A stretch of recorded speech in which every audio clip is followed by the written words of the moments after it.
She's his brother's widow, off limits by Mafia law. He's been breaking rules for her since day one. I knew Lorenzo was watching again. I could feel his gaze like a physical touch, heavy and constant. As I pushed Luca's stroller through Central Park, the winter sun was weak, but Luca needed air, and I needed to escape the suffocating sympathy of the Moretti compound for an hour. "Mama, cold," Luca said, his little nose red above his scarf. "I know, baby. Just a few more minutes, then hot chocolate at home." I adjusted his blanket, my wedding ring catching the light, Marco's ring, which I still wore 2 years after his funeral. 2 years since the ambush that took my husband. 2 years of being the grieving widow, the tragic figure, the woman everyone handled with careful sympathy. 2 years of pretending I didn't notice Lorenzo in the shadows, breaking every rule to protect me. The black SUV was parked 50 yards back, as always. Not close enough to be obvious, but near enough that Lorenzo's men could reach me in seconds if needed. I wasn't supposed to know about the protection detail. The family had officially given me space after Marco's death, respecting my wishes for independence. But Lorenzo had never respected that wish. Not for a single day. My phone buzzed. Unknown number, but I knew who it was. Lorenzo changed his number weekly, a security measure. But he always found ways to reach me. "You shouldn't be out this long. Temperature is dropping. Luca needs to be home," I typed back without looking at the SUV. "He's fine. Stop watching me. Never." The single word made my heart clench. We'd been dancing around this for years. This thing between us that couldn't exist, shouldn't exist, violated every rule of the family he now led. "Your father would be furious if he knew you were breaking omerta. My father retired to Florida, and I've been breaking rules for you since the day Marco brought you home. One more won't kill me." I stopped walking, staring at my phone. Lorenzo had never been this direct before. The careful distance he usually maintained was crumbling, and I didn't know if I was terrified or relieved. Another message. "Meet me tonight." The usual place. 10 p.m. We've been shouldn't for 7 years, Elena. I'm tired of it. Tonight. Please. 7 years. He'd counted. From the moment Marco had introduced me as his girlfriend, Lorenzo had looked at me like I was something precious and forbidden, and I'd felt the pull between us like gravity. I'd married Marco anyway. Because he'd asked first. Because he was charming and safe and the obvious choice. Because Lorenzo had never said a word, never made a move, just watched with those dark eyes that saw too much. And now Marco was gone, and the rules that kept Lorenzo away were the only thing standing between us and a scandal that would fracture the family. "Mama?" Luca tugged at my coat. "Go home now?" "Yeah, baby. Let's go home." I turned the stroller toward my house, the small townhouse Marco had bought us, insisting I needed my own space separate from the family compound. Another gift from a man who'd loved me but never quite understood me. Lorenzo understood me. That was the problem.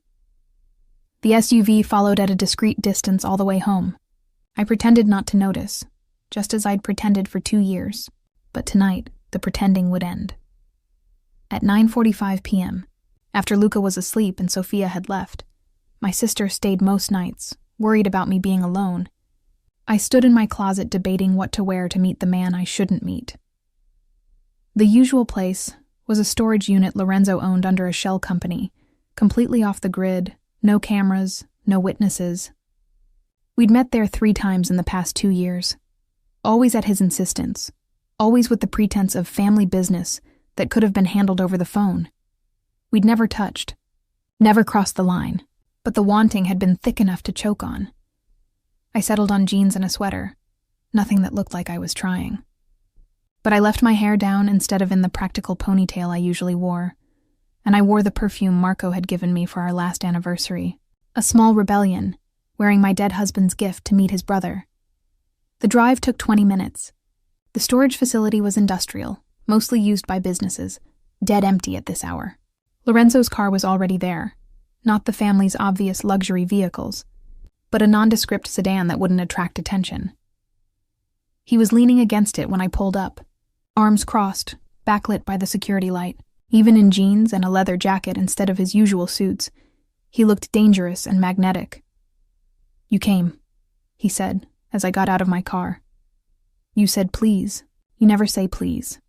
I'm trying a new approach. Politeness instead of commands. His eyes traveled over me, dark and hungry. It's harder than I thought. Lorenzo. Inside. Please. There it was again. That word that sounded foreign in his mouth. I need to show you something. He unlocked the storage unit. Fluorescent lights flickering on to reveal not stored boxes, but a fully furnished space. Couch, table, mini-fridge, even artwork on the walls. A secret apartment hidden in plain sight. What is this? I stepped inside, taking in the details. The coffee maker that matched the one in my kitchen. The blanket that looked like the one from Luca's nursery. The framed photo on the table. Marco, Lorenzo, and me at a family gathering, all smiling, before everything fell apart. My refuge. The place I come when being Lorenzo Moretti, head of the family, gets too heavy. He closed the door behind us, the space suddenly intimate, and the place I come when I need to feel close to you without breaking every rule I'm supposed to uphold. Lorenzo, let me finish, please. He moved closer but didn't touch. I've loved you for 7 years, Elena. From the moment Marco brought you to Sunday dinner, and you argued with my father about politics. From the moment you laughed at my joke that no one else understood. From every moment after, my breath caught. We'd never said it out loud, never acknowledged what hummed between us. You married my brother, he continued, voice rough. And I stood at that wedding and watched you promise yourself to him, and I died inside. But I smiled and gave the toast and played the supportive brother, because that's what the family needed. What he needed. What you needed. I loved Marco, I know. I know you did. He was a good man, and he loved you completely. And I'm not trying to diminish that. His hand lifted like he wanted to touch my face, then dropped. But Elena, you felt it too. This thing between us. Tell me you felt it. I couldn't lie. Not to him. I felt it. From the beginning, I felt it and I ignored it because I loved Marco and I'd made a commitment and you're loyal to a fault. One of the things I love about you. His smile was sad. But Marco's gone, and I've spent 2 years respecting the mourning period, respecting the family rules, respecting every goddamn boundary except the one about staying away from you. Because Elena, I can't. I've tried. God knows I've tried. But I can't stop protecting you, watching you, breaking rules to keep you safe. Your father retired. The old rules are his rules, not mine. The family will adjust, or they won't. But Elena, I'm not asking permission anymore. I'm asking you. He finally touched me, his hand cupping my face with devastating gentleness. Do you feel this? Is it just me? Or do you lie awake at night thinking about what it would be like if circumstances were different? Lorenzo, we can't. That's not an answer. It's the only answer I have. You're Marco's brother, Luca's uncle, the head of the family. We can't just... I pulled away, wrapping my arms around myself. There are rules for a reason.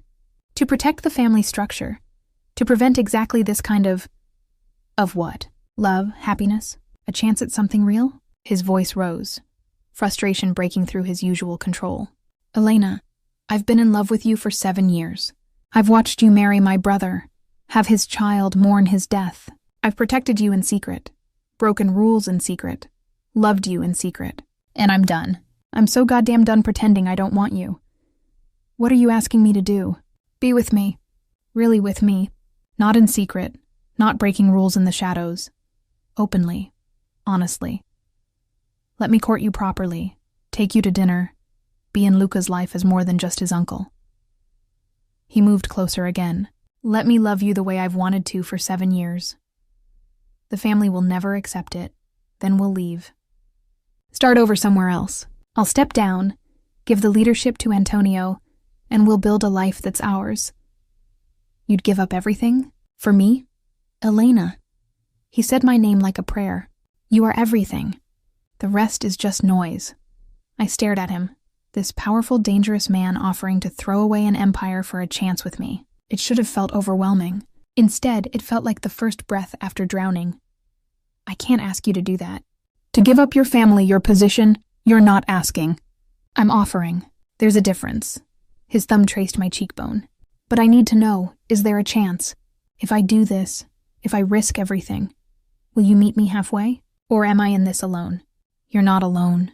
I whispered, the words escaping before I could stop them. You've never been alone in this, Lorenzo. I've been fighting it for 7 years, too. His eyes closed briefly, like my words were a physical relief. When he opened them again, the vulnerability there stole my breath. Then why? Because guilt is a powerful thing. Because every time I look at you, I see Marco's face. You have his smile, his laugh, the same way of tilting your head when you're thinking. My voice broke. And I loved him, Lorenzo. I really did love him.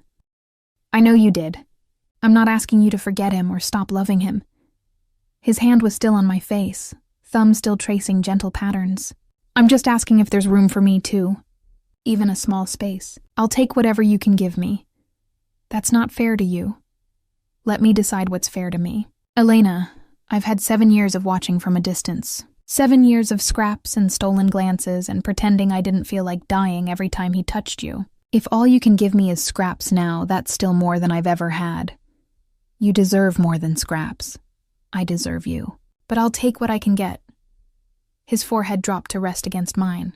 Tell me what you're thinking, please, because you're killing me with this silence. I thought about the past 7 years. About the wedding, where Lorenzo's toast had been so beautiful it made me cry, but his eyes had been empty. About family dinners where I'd catch him watching me with an expression I couldn't name. About the day Marco died, when Lorenzo had held me while I sobbed, and I'd felt guilty for noticing how perfectly I fit against him. I'm thinking, I said slowly, that I've been lying to myself for a very long time. That I convinced myself what I felt for you was just admiration or family affection or some kind of transference because you look like Marco. But it's not. It never was. His breath hitched. Elena, I'm thinking that 2 years ago, at the funeral, when you held me and said you'd always protect me, I wanted you to never let go. And I hated myself for wanting that while my husband was being lowered into the ground. That's not... Let me finish. I pulled back enough to look at him properly. I'm thinking that every time I see your car following me, every time I find money in Luca's college fund that I know came from you, every time I wake up safe in a world that took my husband, I know it's because of you. Because you've been breaking rules since day one to keep me safe. Always, he said roughly. I'll always keep you safe. But I'm also thinking about Luca, about what this would mean for him. About him growing up with people whispering that his uncle stole his father's wife. About the family fractured because we couldn't follow the rules. Luca is 3. He'll grow up knowing he's loved by both of us. That's what will matter. And when he's older, when he understands, we'll tell him the truth. That I loved you before his father did. That I stepped aside because Marco asked first and I loved my brother too much to hurt him. That after Marco died, I waited 2 years before saying anything because I respected his memory. Lorenzo's voice was fierce now. We'll tell him that love isn't always simple or easy or conventional. But it's real, and it's ours, and we chose it despite everything. You make it sound simple. It's not simple. It's the hardest thing I've ever done. Loving you in silence, watching you with him, respecting boundaries that are tearing me apart. But Elena, what is simple is this. I love you. I love Luca. I want to build a life with you both. Everything else is logistics we can figure out. I stared at him, this man who'd been a silent guardian for years, now laying his heart bare. When did you know? That you loved me? He smiled, sad and sweet. You really want to know? Yes. The 3rd time Marco brought you to family dinner. You were nervous, trying so hard to make a good impression. My father said something cutting about women not understanding business. Marco started to laugh it off like he always did, trying to keep the peace. Lorenzo's thumb traced my jaw. But you didn't laugh. You looked my father in the eye and said, "With all due respect, Mr. Moretti, dismissing half the population's business acumen isn't traditional values. It's just lazy thinking." Despite everything, I laughed. I can't believe I said that to your father. Neither could anyone else. The table went silent. Marco looked terrified. Antonio actually gasped. His smile widened. And I thought, this woman? This brilliant, brave, incredible woman who just told off the head of the Moretti family. That's when I knew I was in trouble. What did your father say? He laughed. Actually laughed. Said you had spirit. Then he spent the rest of dinner testing you. and you held your own on every topic." Lorenzo's expression turned serious again. "And I sat there watching Marco fall more in love with you by the second, knowing I'd already lost you but unable to stop falling anyway." "Lorenzo, why did you marry him?" "Really? It wasn't accusatory, just curious. Was it just because he asked first?" I thought about how to answer honestly without hurting him more. I married him because he was safe. Because he made me laugh and never pushed too hard and I could breathe around him. Because when I was with him, I didn't feel like I was standing on the edge of a cliff. And with me? With you, I feel like I'm falling. Like gravity stopped working and I'm in free fall and I don't know if there's ground below or just endless sky. Is that bad? It's terrifying. But I touched his face, finally letting myself do what I'd wanted for years. I think I'm tired of safe. I think I'm tired of breathing easy. I think... My voice dropped to a whisper. I think I want to fall. He kissed me. 7 years of restraint shattered in an instant. His mouth on mine was desperate and reverent, hungry and gentle, like he was trying to memorize the taste of me, while also claiming me completely. My hands fisted in his jacket, pulling him closer, and he made a sound low in his throat that sent heat straight through me. When we finally broke apart, both breathing hard, his forehead rested against mine again.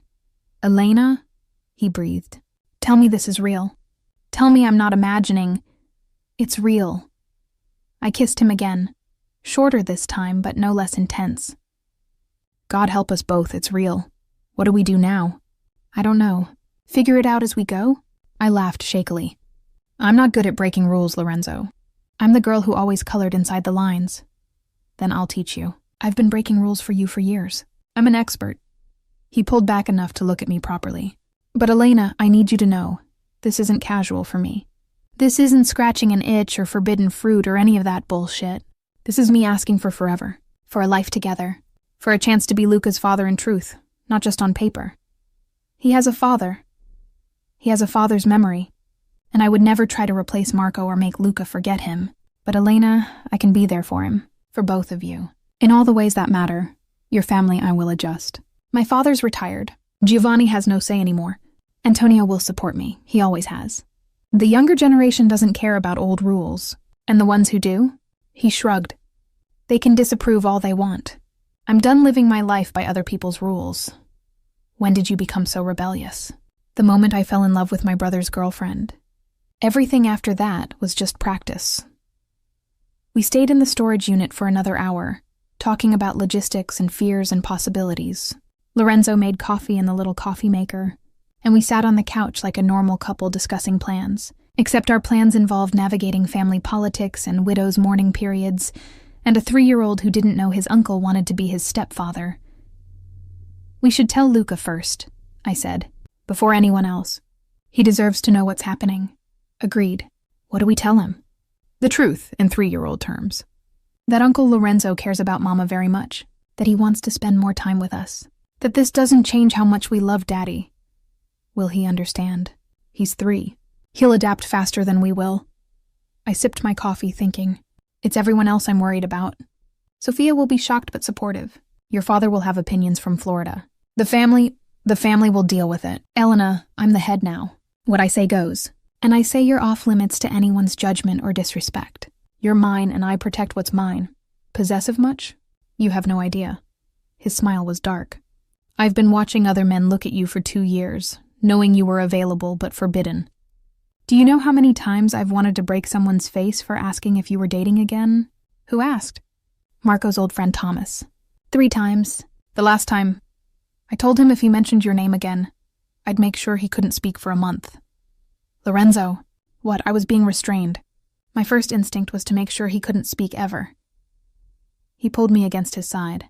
You don't understand what it's been like, watching you mourn him, respecting your grief, keeping my distance while every instinct screamed at me to comfort you, to tell you that you weren't alone, that I was right there, waiting. You were very good at hiding it. I stopped. You thought what? I thought you blamed me. For Marco's death, you were so cold at the funeral, so distant afterward. I thought you couldn't stand to look at me because I reminded you of him. His arms tightened. Elena, no, God, no. I was distant because if I got too close, I'd break. I'd tell you everything I felt, and you weren't ready. You needed time to grieve, and I needed to respect that. Being cold was the only way I could keep my distance. I wish I'd known. Would it have changed anything? Maybe. Maybe I wouldn't have spent 2 years thinking everyone blamed me for not being there that night. For letting him go to that meeting alone. You couldn't have stopped what happened. It was a planned hit, Elena. If you'd been there, you'd be dead too. And then what? Luca would have lost both parents, and I would have... His voice broke. I can't even think about it. But you think about it. I can see it in your eyes sometimes. The fear. Every goddamn day. Why do you think I have you followed? Why I check in constantly? Elena, you and Luca are the most important things in my life. Losing you would destroy me. We sat in silence for a moment, the weight of everything settling over us. We're really doing this, I said finally. We're really breaking the rules. We're really doing this. Your father is going to lose his mind. My father can retire harder. Maybe take up golf. The gossip will be brutal. Let them talk. I've been talked about my entire life. Luca might struggle with it as he gets older. Then we'll handle it together, as a family. He turned me to face him. Elena, I'm not promising this will be easy, but I am promising I'll be there for every hard moment, every difficult conversation, every challenge. You won't face any of it alone. Promise? I've been keeping promises to you for 7 years that you didn't even know about. I'm not going to stop now. He kissed me again, soft and sweet. Now let's get you home before Sophia sends a search party. The next morning, I woke up to Lorenzo's text at 6 a.m. Good morning. Did you sleep? Because I didn't. I kept thinking about the way you taste and the sound you made when I kissed you. When can I see you again? I smiled into my pillow, feeling like a teenager instead of a 28-year-old widow. Luca wakes up in an hour. Come for breakfast.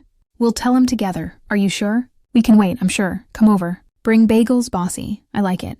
See you soon. I got up and started coffee, still processing everything from last night. Lorenzo Moretti loved me, had loved me for 7 years, and I'd finally admitted what I'd been denying, that I felt the same way. At 7:15, my doorbell rang. Lorenzo stood there in jeans and a sweater instead of his usual suit, holding a bag from our favorite bakery and looking nervous for the first time in years. Hi, he said. Hi. I pulled him inside before any neighbors could see. You look terrified. I'm about to tell a 3-year-old that I want to date his mother, who happens to be my dead brother's wife. I'm allowed to be terrified. He's 3. He'll probably just ask if you brought the chocolate chip bagels. I brought all the bagels. I wasn't sure which ones he liked. I looked in the bag. He'd literally bought one of everything. Lorenzo, there are 12 bagels here. I panicked. Despite my nerves, I laughed. This powerful man who ran a criminal empire was panicking over bagels for a toddler. Come on. He'll be up soon.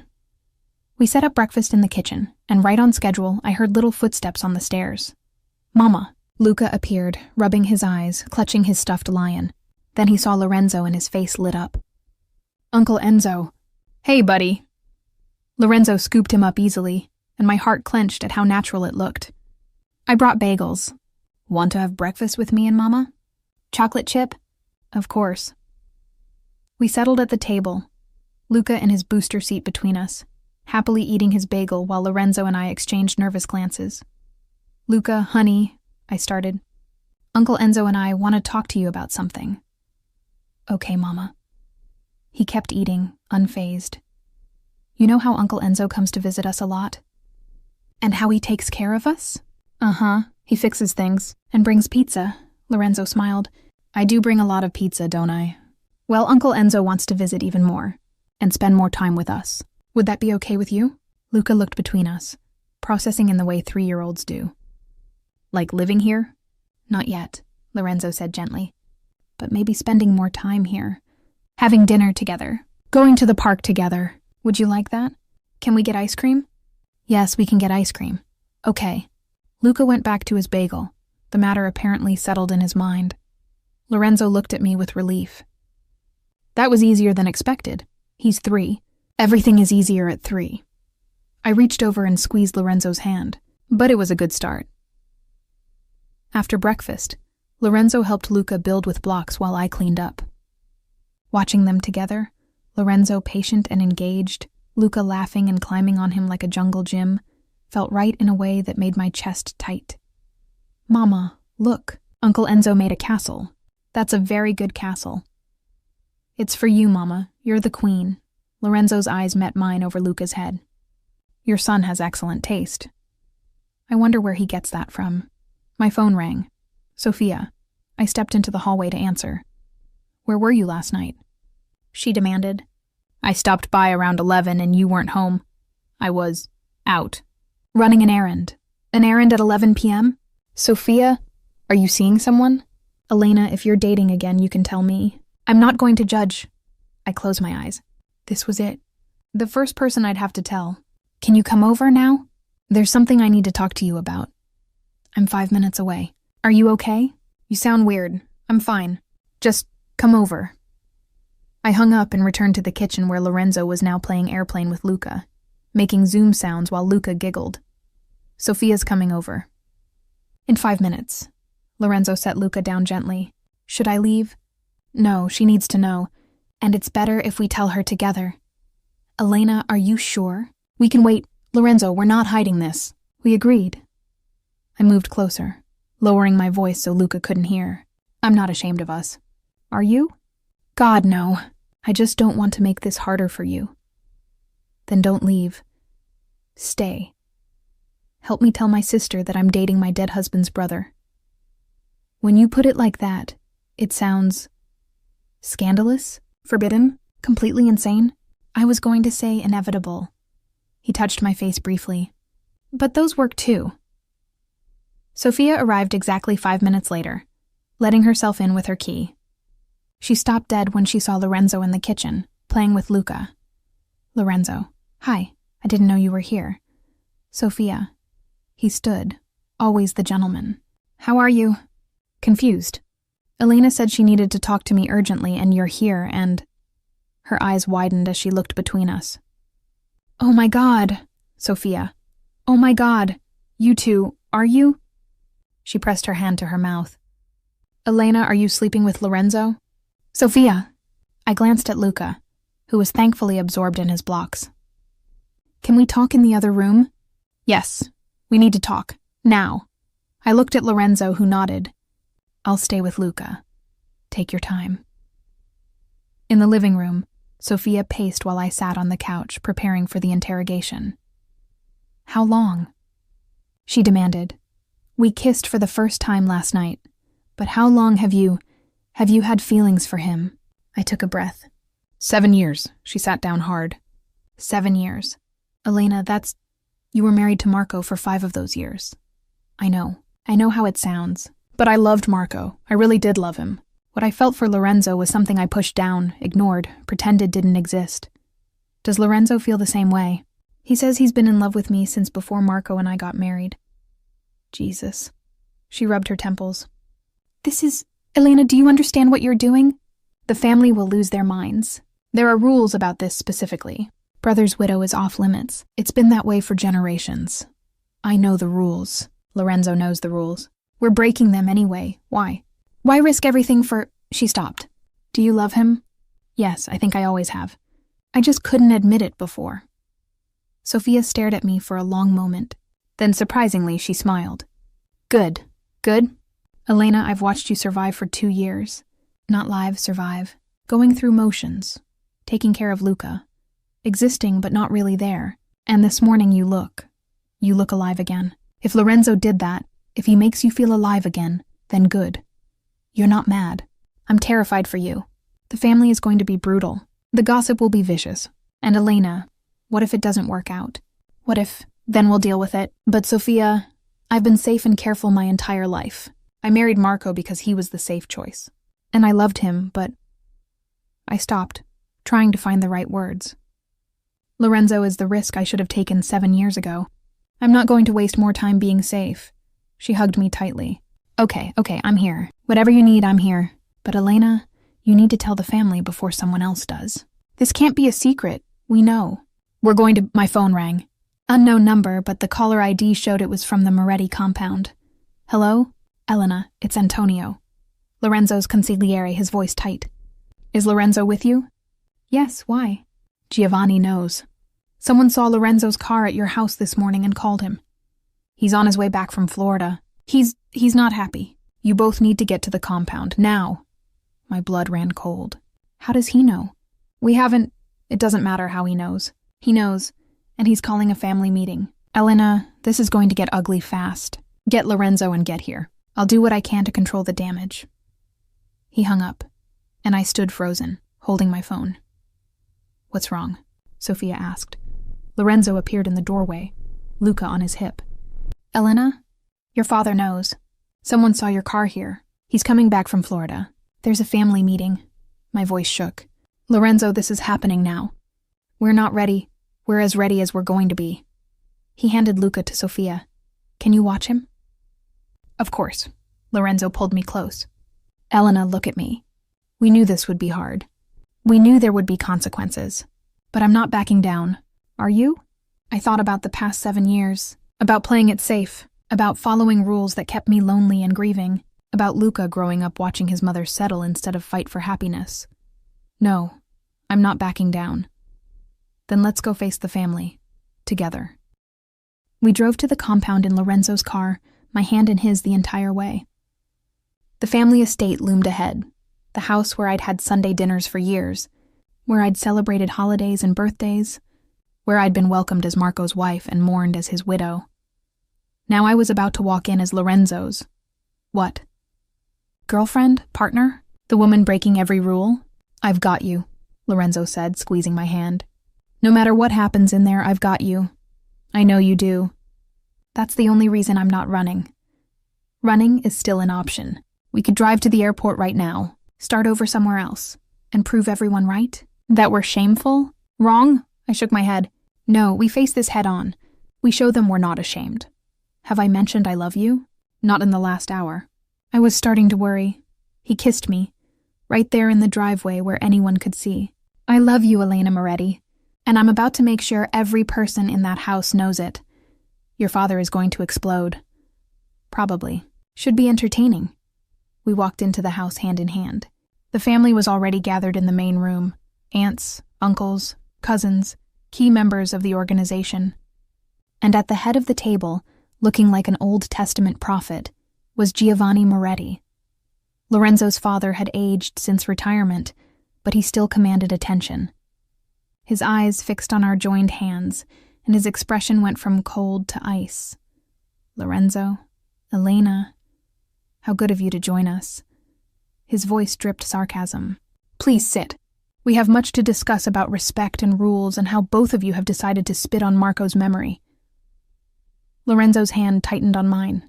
Father, before you say another word, you need to understand something. No, you need to understand something. Giovanni stood.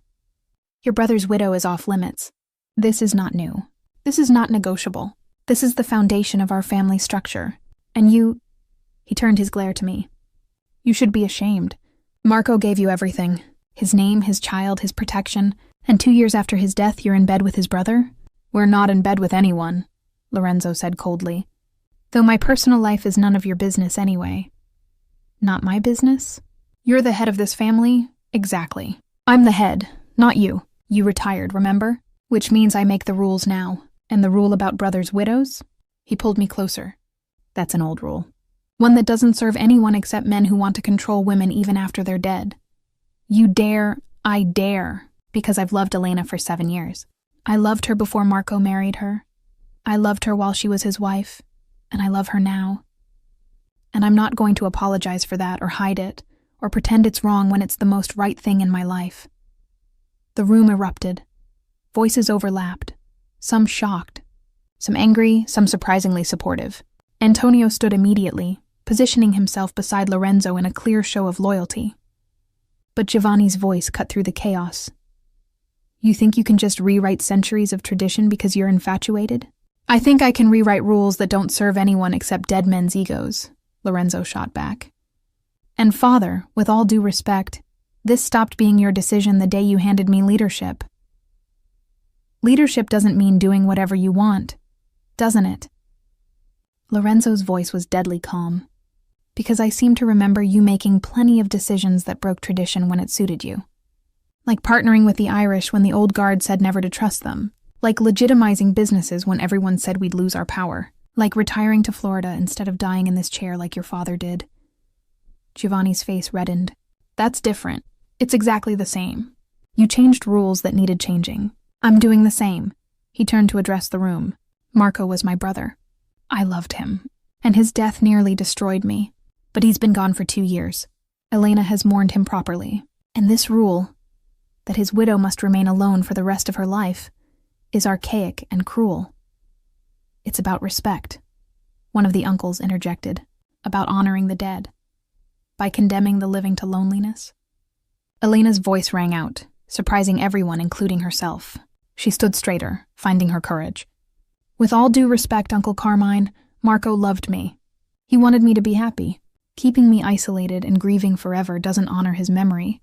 It betrays what he wanted for me. You don't get to speak about what Marco wanted, Giovanni snarled. You're his widow, not his voice. And you're his father, not his keeper. Elena's voice was steady now, stronger. I loved your son. I gave him 5 years of marriage, a child, my complete loyalty. But he's gone, and I'm 28 years old with a lifetime ahead of me. Marco wouldn't want me to spend it alone. How convenient that the person you choose to not be alone with is his brother, another uncle muttered. It's not convenient, Lorenzo said coldly. It's complicated and difficult and goes against every rule I was raised to follow. But it's real, and I'm not apologizing for loving her. You were supposed to protect her, not seduce her, Giovanni accused. I've been protecting her for 7 years, long before Marco died. I protected her from bad investments, from people who wanted to use her connection to our family, from threats she never even knew about. And yes, I loved her while I did it. But I never acted on it, not once while Marco was alive. I respected my brother and his marriage too much for that. But the moment he's gone, the moment he was gone, I waited 2 years. 2 years of watching Elena grieve. 2 years of keeping my distance while every instinct screamed at me to comfort her. 2 years of respecting mourning periods and traditions and rules. Lorenzo's voice rose. I've done everything right, Father. Everything you would have demanded. And I'm still being condemned because you can't accept that times change. Times change, but honor doesn't. There's no dishonor in love. There's no dishonor in two people finding happiness after tragedy. The only dishonor is in forcing them to hide it or deny it or be ashamed of it. Antonio stepped forward. I support Lorenzo, both as his consigliere and as someone who's watched him torture himself over this for years. He's been in love with Elena since before any of us knew her last name, and he's handled it with more honor than most men would have. You knew. Giovanni turned his fury on Antonio. You knew about this and said nothing? I knew Lorenzo's feelings, but he never acted inappropriately. Even when Elena was widowed, he kept his distance, until now when they both decided they'd waited long enough. Antonio looked around the room, and frankly, anyone who's been paying attention saw this coming. You don't watch someone the way Lorenzo watches Elena without feeling something. So, everyone knew except me? Giovanni's voice was bitter. Everyone knew because everyone was watching. You were in Florida, Lorenzo said. And Father, I'm not asking your permission. I'm telling you out of respect for who you were to this family. But my decision is made. Elena and I are together, and anyone who has a problem with that can take it up with me directly. The room fell silent. This was the moment. Would the family support their leader or side with tradition? Marco's cousin Teresa spoke up, her voice gentle. I think Marco would want Elena to be happy. And Lorenzo, you've been alone too long yourself. Maybe this is meant to be. Meant to be? Giovanni scoffed. This is a betrayal. This is grief. Recognizing grief, Teresa interrupted.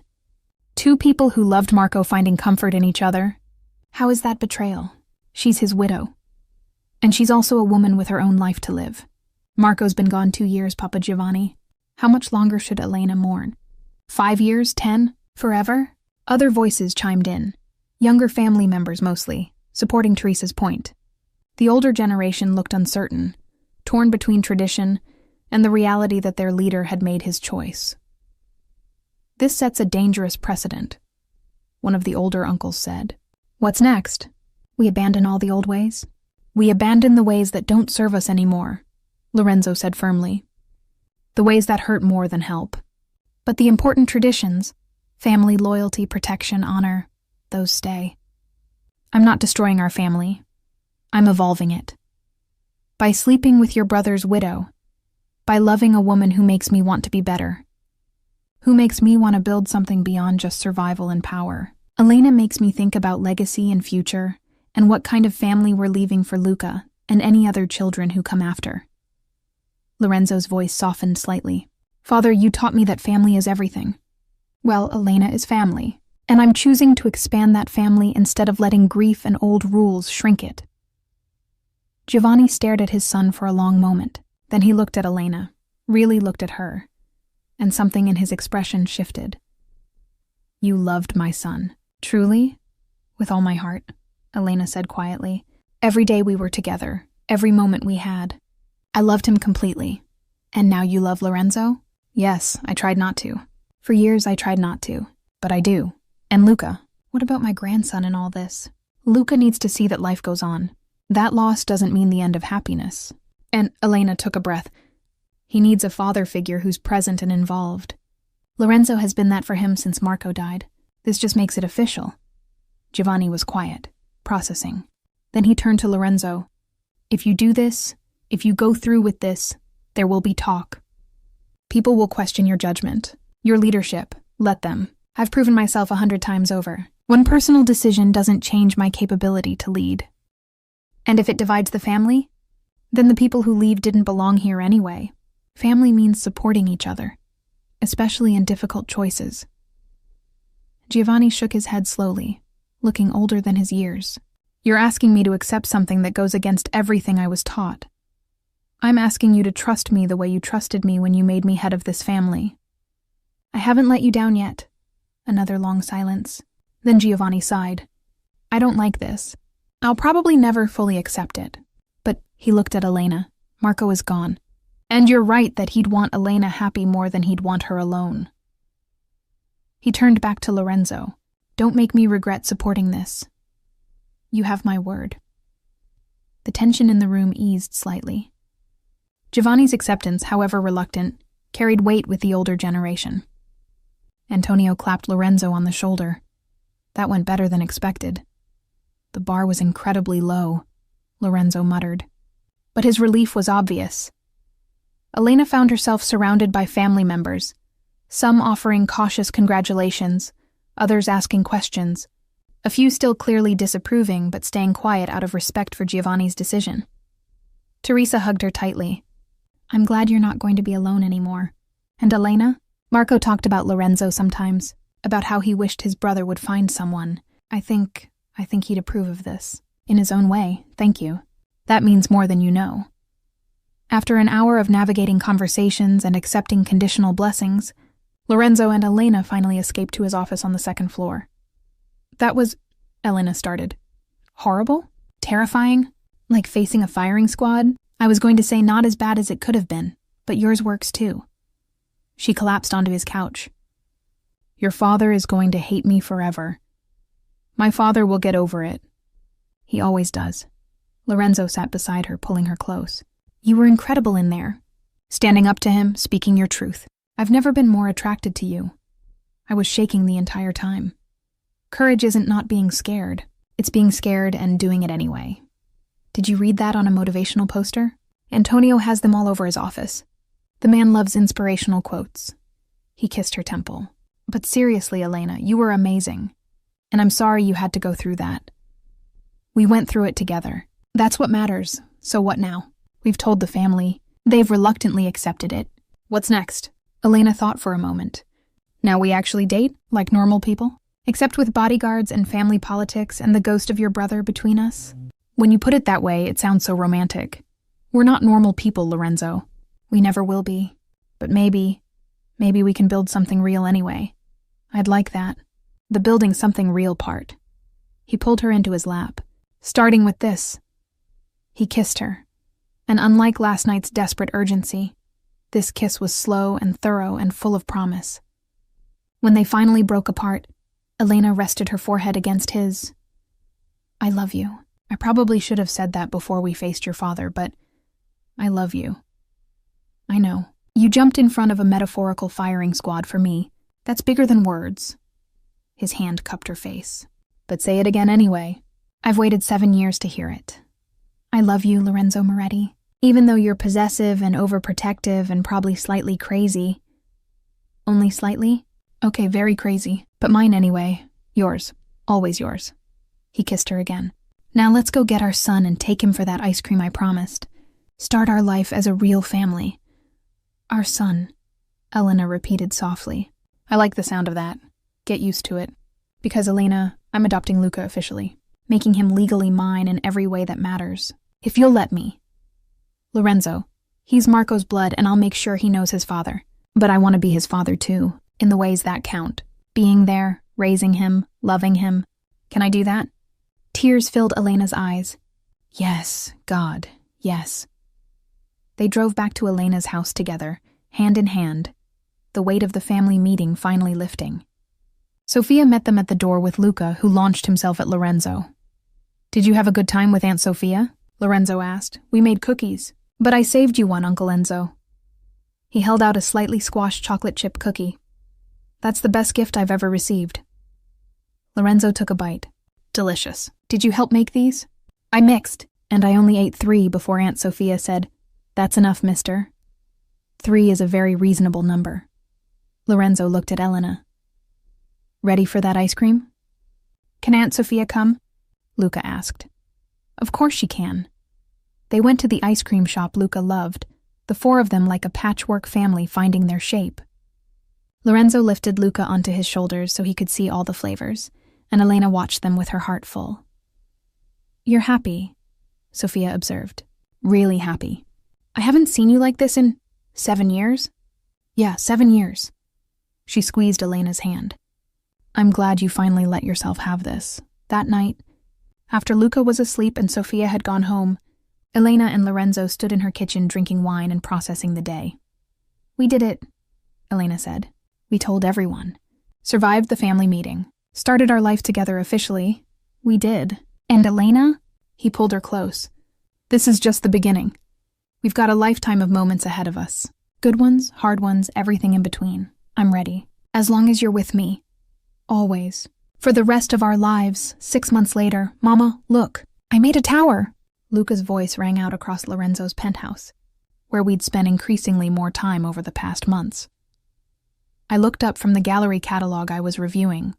Lorenzo had insisted I curate his private art collection, giving me work that actually used my art history degree to see Luca's impressive block construction. That's amazing, baby. How high can you make it? To the ceiling. He started adding more blocks, his tongue sticking out in concentration, a habit he'd inherited from Marco, but that now reminded me of Lorenzo's focused expression when he worked. Careful, buddy. Remember what happened last time? Lorenzo appeared from his office, immediately moving to spot Luca's increasingly precarious tower. He'd changed so much in 6 months. Softer around the edges, quicker to smile, more present in ways that made my heart ache. I got it, Papa, Luca said without thinking, then froze, looking at Lorenzo with wide eyes. The word hung in the air. Papa, not Uncle Enzo anymore. Lorenzo crouched down to Luca's level, his voice thick with emotion. Say that again, Papa? Luca said tentatively. Is that okay? Aunt Sophia said you're going to adopt me, so that makes you my papa now. But if you want me to still call you Uncle Enzo, no. Lorenzo pulled Luca into his arms, and I saw tears on his face. Papa is perfect. Papa is... His voice broke. I'd be honored to be your papa, Luca. Good. Because I already told my friend Tommy that my papa is the strongest in the whole world and can beat up anyone. Lorenzo laughed through his tears. I'll try to live up to that reputation. I wiped my own eyes, watching this moment unfold. The adoption papers were being finalized. Lorenzo had worked with the best lawyers to ensure everything was legal and proper. Giovanni had even signed off on it, his way of showing he'd truly accepted the situation. After Luca went back to his blocks, Lorenzo pulled me into his arms. Did you hear that? He called me Papa, I heard. How does it feel? Like everything finally makes sense. Like 7 years of waiting led to this moment. He kissed me softly. Thank you. For giving me this, for giving me both of you. You gave us yourself. That's not a small thing, Lorenzo. His phone buzzed, the special tone that meant Antonio. Lorenzo's expression shifted immediately, the softness hardening into the leader he had to be. I need to take this. Stay with Luca? Of course. Is everything okay? Just business. Nothing to worry about. But I saw the lie in his eyes. He stepped into his office, closing the door. Through the glass, I could see his posture change, shoulders tense, jaw tight. The conversation clearly not going well. When he emerged 15 minutes later, his expression was carefully neutral, but I knew him too well now. What's wrong? Nothing that can't be handled. Lorenzo. No lies, remember? He glanced at Luca, still absorbed in his blocks, then guided me to the kitchen where we could talk quietly. Someone's making moves, testing boundaries, nothing concrete yet. But Antonio thinks it's connected to our relationship, that I'm seen as distracted or weak because I'm... He stopped. Because you're what? In love? Happy? Actually living instead of just surviving? Because I broke tradition, showed vulnerability? Some people see that as an opening. His hand cupped my face. But Elena, I need you to trust that I can handle this. That keeping you and Luca safe is my priority above everything else. Who is it? Who's making moves? The Salvatoris, old enemy of my father's. They think the leadership transition and my personal situation make us vulnerable. His jaw tightened. They're wrong, but they need to be reminded of that. How do you remind them? That's not something you need to worry about. Lorenzo, I'm part of your life now. Part of this family. You don't get to protect me from reality. I'm not protecting you from reality. I'm protecting you from violence. There's a difference. So there will be violence. There might be. Probably will be. But Elena, that's my world. That's the part of me that's still connected to the family business. I handle those things so you don't have to. I don't want you handling them alone. I'm not alone. I have Antonio, my best men, the full weight of the Moretti name behind me. He pulled me close. What I need from you is to stay safe. Let me increase security on you and Luca. Let me do my job. Your job is being a crime boss. My job is protecting my family. Everything else is just methodology. I wanted to argue, but Luca appeared in the kitchen doorway. Mama, Papa, can we watch a movie? Of course, buddy. Lorenzo scooped him up. What do you want to watch? The Lion one, again? We've seen it 17 times. 18 is a good number, Lorenzo laughed, the tension easing from his shoulders. 18 it is, Elena. I'll make popcorn. We settled on the couch, Luca between us, the movie playing, popcorn being shared. A normal family evening, except for the guards stationed outside the penthouse, and the gun I knew Lorenzo kept in the safe beside the couch. This was our life now. Love and danger intertwined, happiness shadowed by violence, normal moments made precious by their fragility. After Luca fell asleep during the movie, Lorenzo carried him to the bedroom we'd set up for him here. He was sleeping at the penthouse more often than at my house now, the three of us becoming a unit. We should talk about moving in officially, Lorenzo said when he returned. This back and forth between your house and here, it's not practical. And if the Salvatoris are moving, I want you here where security is better. You're using a threat to push me to move in? I'm using reality to suggest what I've wanted for months. Move in with me, Elena. Officially. Make this our home. What about my house? Keep it. Rent it. Sell it. I don't care. But please live here, with me. Let me wake up to you every morning instead of just the mornings you happen to stay over. I thought about my little house. The one Marco had bought me. Where I'd lived as his wife and then his widow. Where I'd grieved and survived and eventually started living again. It was time to let it go. Okay, we'll move in. Officially. His smile was brilliant. Yeah? Yeah, but Lorenzo, I need you to promise me something. About the Salvatore situation. What? Don't hide it from me. Don't protect me so much that I don't know what's happening. I need to be your partner, not just the woman you're protecting. Elena, I'm serious. If there's danger, I need to know, so I can make smart decisions about Luca, about our lives. Trust me enough to handle the truth. He was quiet for a moment, then nodded. Okay, no hiding, but you have to trust me to handle it. I do trust you. I just need to know what I'm trusting you to handle. Fair enough. He pulled me into his lap. The Salvatores have been making noise for weeks. Small moves, interfering with shipments, spreading rumors, testing our response time. Antonio thinks they're building to something bigger. Like what? Like a direct challenge to my leadership. Possibly violence. Definitely an attempt to destabilize the family. Because of me? Because you broke tradition? Because they think I'm vulnerable. You're just the excuse they're using. His arms tightened around me. But Elena, they're wrong. I'm not vulnerable. I'm focused. And there's nothing more dangerous than a man protecting what he loves. What's the plan? We're working on it. Gathering intelligence, reaching out to allies, preparing for various scenarios. But he hesitated. There's a possibility I'll need to handle this the old way. The violent way. And I need to know you can accept that part of me. I've always known what you are, Lorenzo. I'm not naive about your world. Knowing intellectually is different from seeing it directly, from knowing I'm capable of violence, from understanding that the man who reads bedtime stories to Luca is the same man who can... He stopped. Can what? Kill people? Hurt people? Protect his family by any means necessary? I cupped his face. I know all of that. And I'm choosing you anyway, not despite those things, but understanding that they're part of the whole. You're not just the gentleman who plays with Luca.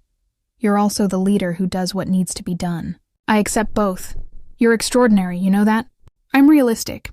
And Lorenzo, I'm not going to fall apart if things get ugly. I'm stronger than you think. I know you are. You survived losing Marco. You survived 2 years alone. You survived facing down my father and the entire family. You're the strongest person I know. He kissed me deeply, which is why I'm going to ask you something I've been planning for months. What? He shifted, gently moving me off his lap, then got down on one knee. My heart stopped. Lorenzo, Elena Moretti, I've loved you for 7 years. I've waited patiently, broken rules, rebuilt my entire life to make room for you. And now I'm asking you to make it permanent. Marry me. Really marry me. Not as my brother's widow, but as my wife. As my partner in everything. The good, the bad, the dangerous, the beautiful. Make me the luckiest man alive and say yes. He pulled out a ring. A simple, elegant diamond that caught the light perfectly. I know it's complicated. I know Marco's ring is still in a drawer somewhere. I know this means fully letting go of your old life. But Elena, his voice roughened. I want to be your husband. I want to make you my wife in front of everyone. I want Luca to grow up seeing that love can happen twice. That happiness can follow grief. That family is what you choose, not just what you're born into. Tears streamed down my face. Yes, God, yes, I'll marry you. He slipped the ring on my finger, then pulled me down for a kiss that was part celebration, part relief, part promise of everything to come. We're doing this. I breathed against his lips. We're really doing this. We really are. And Elena? He held up his phone, showing a text. Antonio just sent me this.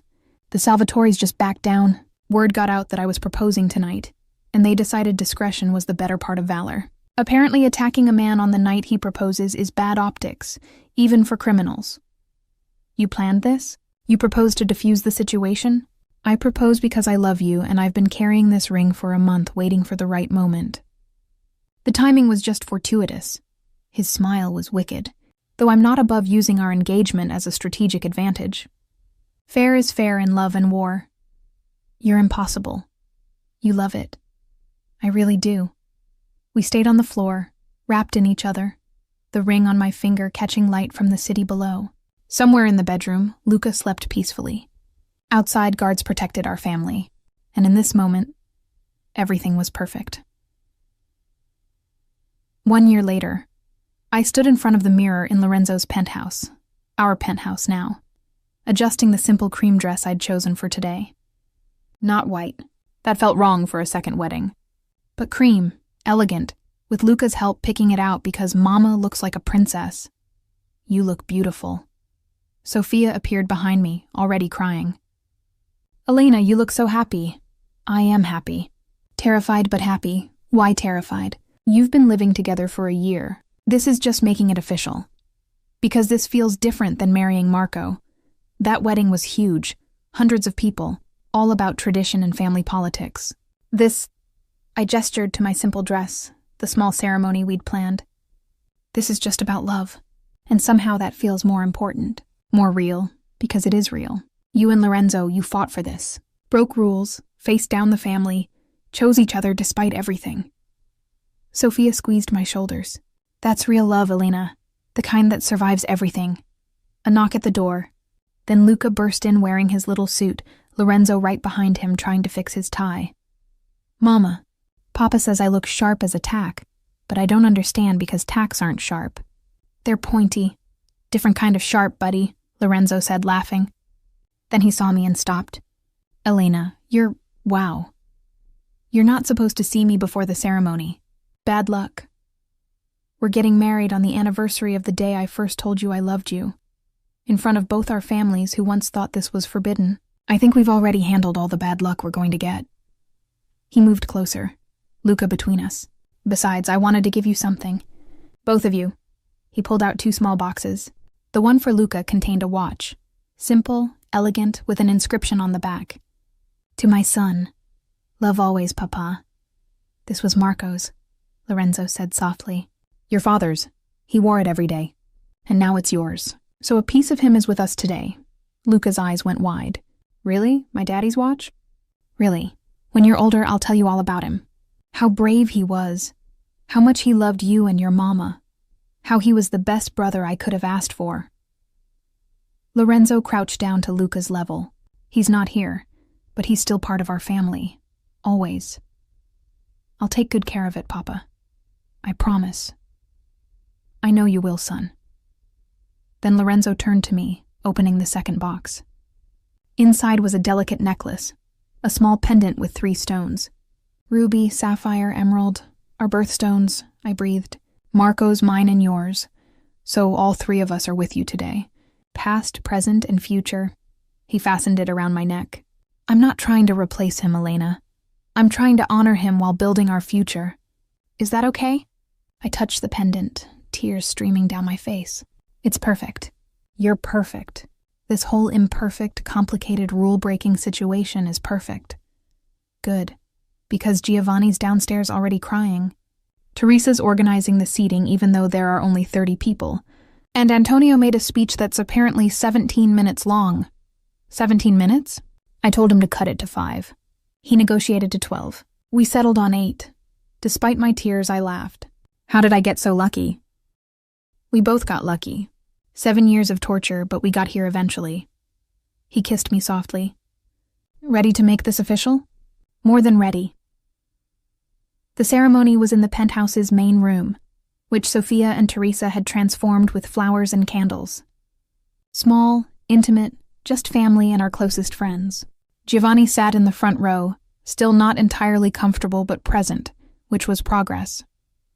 Antonio stood beside Lorenzo as best man, already tearing up, and when the officiant asked who gave Elena to be married, Luca's small voice rang out. I do. I'm giving Mama to Papa because they love each other and Papa promised to always take care of us and we're a family now.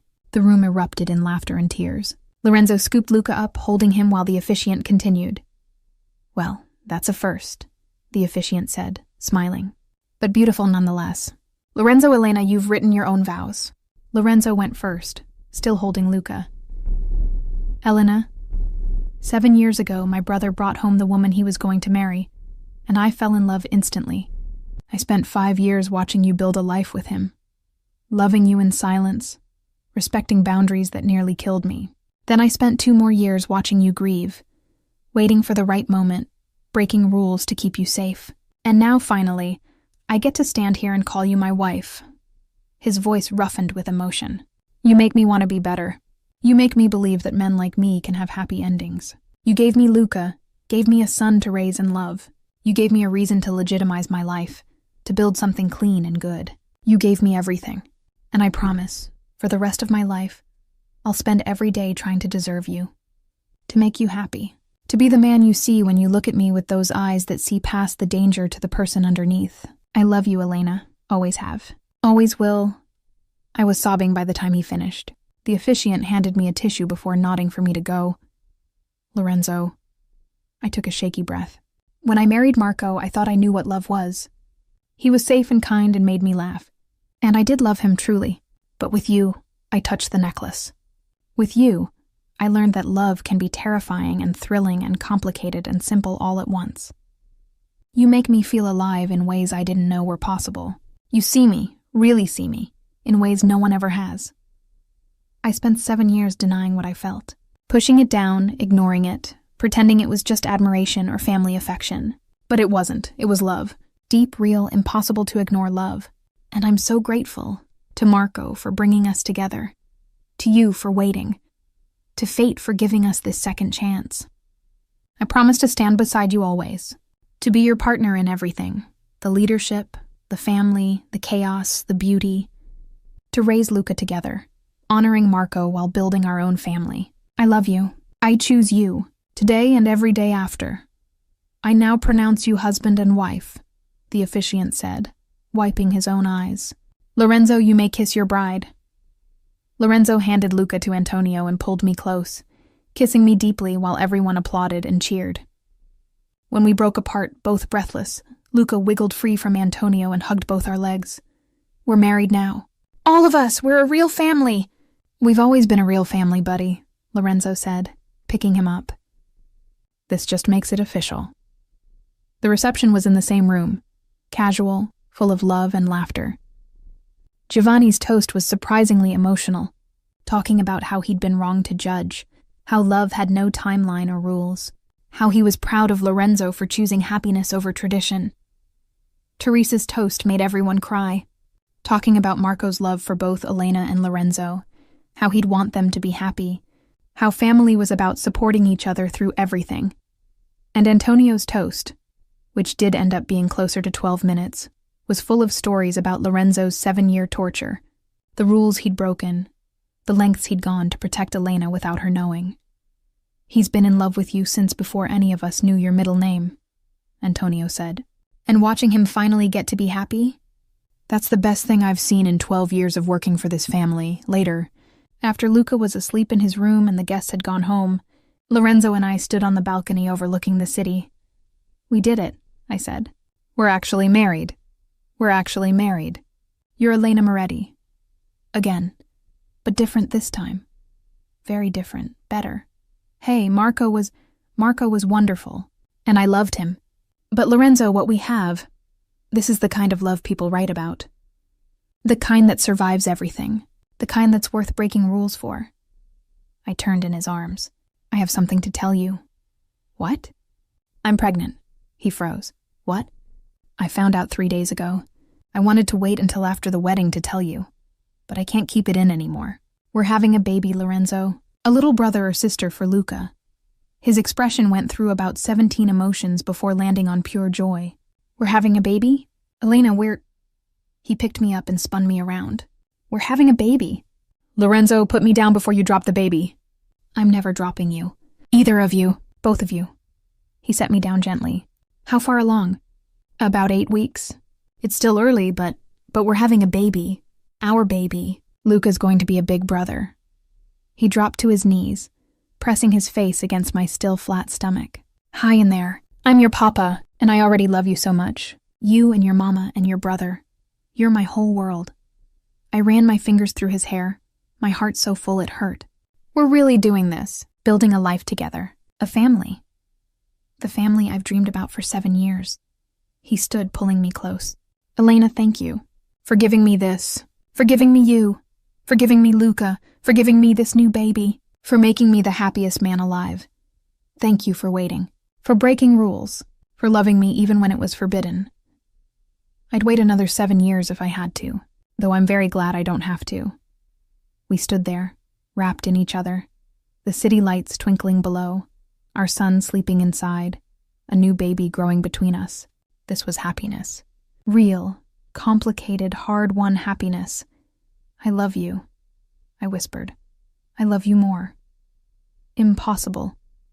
Watch me prove it every day for the rest of our lives. Epilogue. 3 years later. Luca. Stop chasing your sister with the water gun. I called from the penthouse terrace where Lorenzo and I were watching our children play. Luca, now 7, ignored me completely, continuing his pursuit of 3-year-old Gianna. who was shrieking with laughter. "He's got Marco's mischief and your determination," Lorenzo observed. "Dangerous combination. And Gianna has your stubbornness and Marco's charm. Even more dangerous."